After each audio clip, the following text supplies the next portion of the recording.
Hello everyone, welcome back to GGN. This is part 3 for this news report. Today it's Wednesday, December 12th, 2012. And the first article I have for you is Surge in Immolations, that's people setting themselves on fire, by Tibetans, marks a new phase in protests against China as 24 Tibetans have set themselves on fire in western China this month in a dramatic acceleration of the protests against Chinese rule.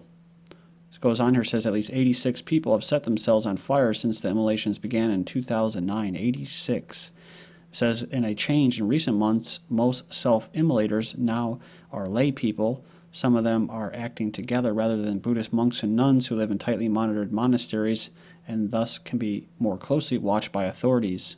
Police in China detain monk, accuse him of inciting self-immolations among Tibetans. The police detained a monk and his nephew in China's Sichuan province and accused them of instigating the self-immolations of 8 ethnic Tibetans on the instructions of the Dalai Lama. So I don't really know what to make of that, the whole Tibetan and Dalai Lama thing. I mean, yeah, it's messed up and stuff like that, but I don't know if it's co-opted and it's another psyop. To create instability in China. We have from the 9th police clash with thousands of rioters in South China City. Bordering Vietnam, they clashed with thousands of rioters who were protesting excessive brutality and although 5 policemen were lightly injured, it says here in anti-smuggling vehicles damaged, it says during the incident the police did not adopt overly violent behavior. So it's interesting. It says that rioting erupted after locals on a busy street saw motorcycles being treated brusquely by anti-smuggling police after crashing their vehicle into them. So some people in the crowd thought the motorcyclist was dead and they refused to let the police vehicles leave, began overturning and torching the police cars. It says up to 100 people were killed or injured during the clashes. Vietnam breaks up anti-China protests from the 9th again. It says rare protests have taken place in Vietnam over maritime territorial disputes with neighboring China. So it's kind of like with Japan. It seems like Western type provoked protest. Vietnam is unhappy with the map of the new Chinese passport that shows disputed areas of South China as a Chinese territory. So this is the original title was a real toy story for Christmas. Inside China's Grueling toy factories, every day the worker has to arrive 15 minutes before the regular work shift begins for a work assembly. So I'd like to be in that line. It says here, next up, the living conditions are prison-like with up to 6 people sharing small, cramped dormitories and up to 50 people sharing one bathroom. I'm not going to go through all of them, but you can check this out. The links will be posted. I'll just kind of go through here. It says that some factories promise workers a 10-minute break after every 2 hours of work. And there they go. Kind of happy workers. During a 30-minute lunch period, the workers return to the shop floor early to resume production or to attend another meeting, which they are not paid for. It says workers endure long hours, 6 to 7 days per week. And I didn't know this, but man, I didn't know that's how they did it with just by hand, like nail polish and all these chemicals. You can see the paint there. I mean, you can tell that this is they're really around some pretty toxic stuff there that they're handling. I mean, they're for sure going to get some good cancers or something like that, or tumors. But hey, they got work, right? They got jobs. So here's some more happy workers. And it says, I was just talking about, this results in alarmingly high levels of occupational disease and work-related injuries. In 2009 alone, approximately 1 million workers were injured at work, and about 20,000 suffered from disease due to their occupation or their job. Injured workers report that factory management does not show interest in their workers' well-being. I guess that's them taking a nap under the little work table. Look at that, there's Mickey Mouse. It says by age 30, female migrants are considered too old for factory work and are discharged. So there's many reasons for getting people in these mega cities. They're easier to control and stuff like that. And this is where a lot of the this kind of slave labor goes on. So, you know, you think about the United States, how did they needed to get people in the north into these cities to start working in these factories for the Industrial Revolution. You know, of course, the Dust Bowl and people not having work helped. Of course, that was caused by what? The government's policies. I said, how did it get like this? Before opening up its economy in the late 70s, which was done by who? By Nixon and Kissinger's. globalists, the Chinese government issued tight control between rural and urban areas, which encouraged people to migrate to cities illegally. It also says, according to this war on want, these controls were part of a permit accuse system in which welfare entitlements such as pensions, housing, health, education were tied to a person's place of birth. But as China moved towards a market economy, cheap rural labor became integral to the country's growth. So it sounds familiar.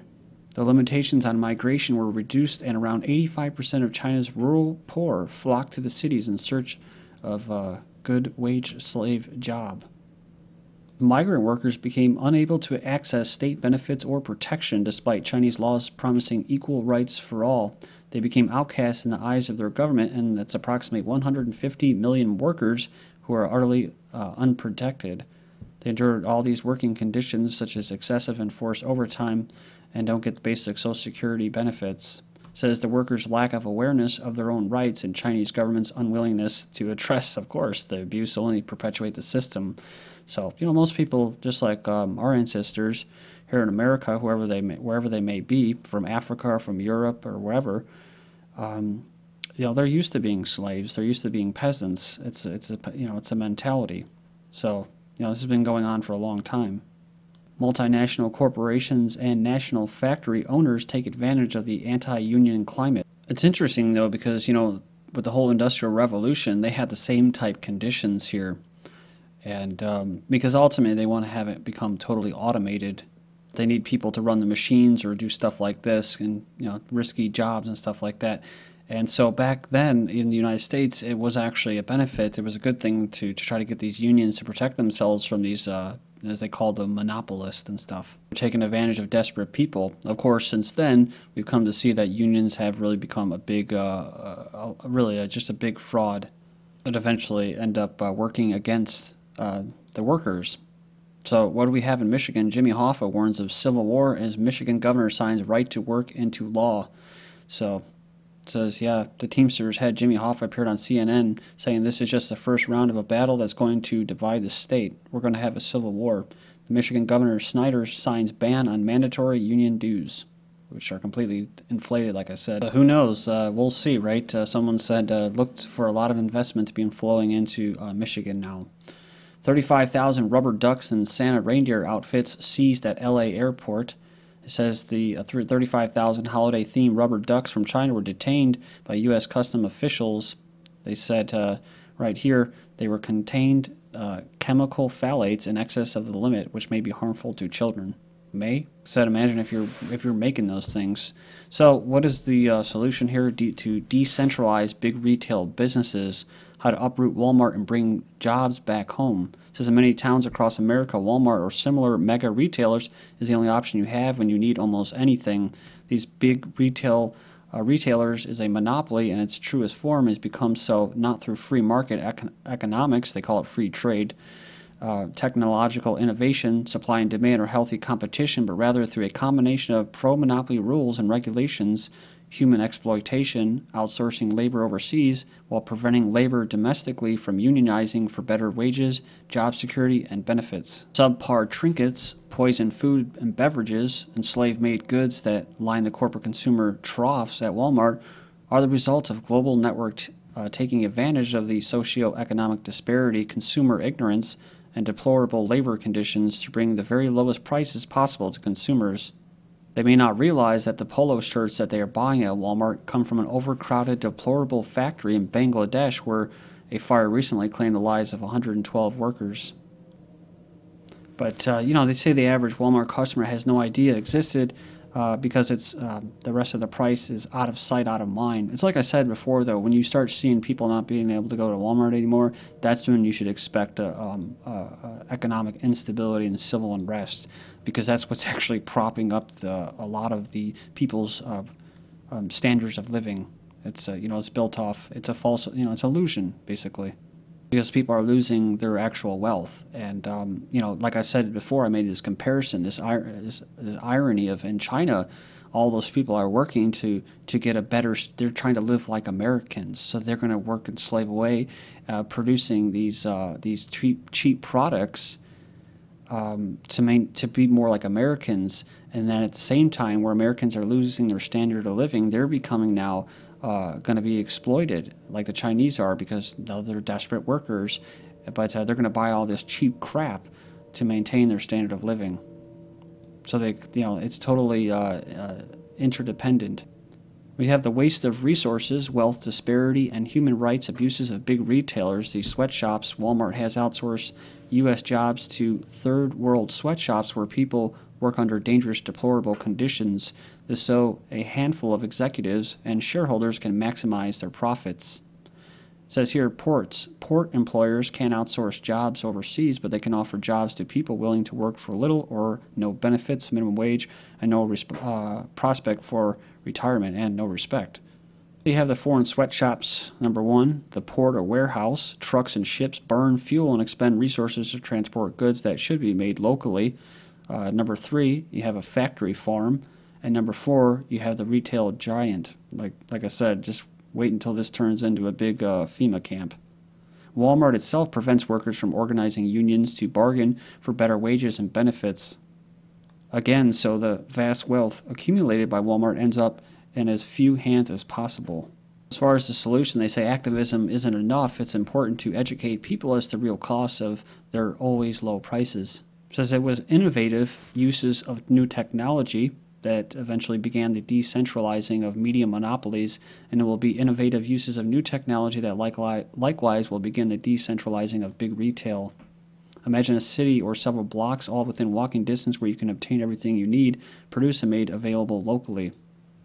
So I don't, the whole thing with having machines and stuff like to help you, or autonomous machines in factories, it doesn't have to necessarily be evil. The evil thing is that you're a wage slave and you're dependent on an employer who's under this capitalist system.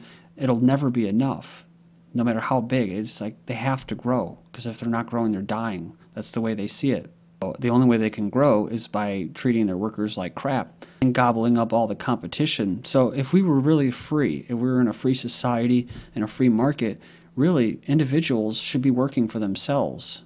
They should most people should be working for themselves. They should be their own employers. University uses Tesla technology to wirelessly charge electric bus. It's the first of its kind. My only thing with this, though, is, everybody says how great Tesla was. We're talking about wireless power. These are frequencies that are going through your body, and we already have enough of it right now. This Wi-Fi fog, as they call it, or smog. Electrical device plugs directly into trees for power. They've discovered that there's enough power in living trees to run an electric circuit.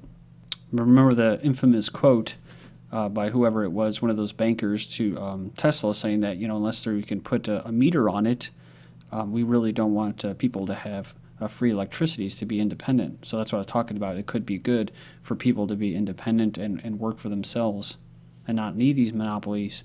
And these Walmarts, they're one of the richest families in the world, Walmart.